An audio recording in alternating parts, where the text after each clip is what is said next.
નમસ્કાર દર્શક મિત્રો, જનરપન ન્યૂઝમાં આપણું સ્વાગત છે। વડોદરામાં 1 જાન્યુઆરીથી સિટી બસના પૈડા થંભી જશે।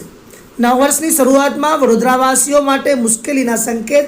3 કરોડથી વધુની બાકીની રકમ મુદ્દે સિટી બસ સંચાલકે પાલિકાને પાઠવી લીગલ નોટિસ। 2 મહિનાથી બિલ ચૂકવ્યું ન હોવાના સંચાલકોમાં આક્ષેપ। ડ્રાઈવર, કંડક્ટર તેમજ કર્મચારીઓનો પગાર ચૂકવવા સંચાલકોને મુશ્કેલી।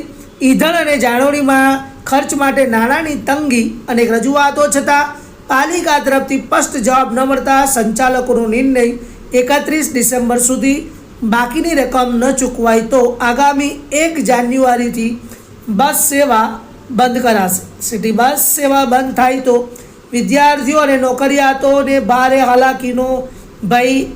મુસાફરોએ કહ્યું કે સિટી બસ બંધ ન થવી જોઈએ, રિક્ષાનું ભાડું નથી પોસાતું।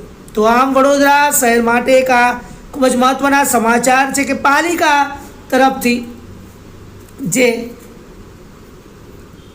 સિટી બસને ભાડું ન ચૂકવાતા હવે સિટી બસના સંચાલકો દ્વારા આ નિર્ણય લેવામાં આવ્યો છે, જેથી 1 તારીખથી સિટી બસના પૈડા વડોદરાના રાજમાર્ગો પર થંભી જવા જઈ રહ્યા છે તેવા સંકેત મળી રહ્યા છે।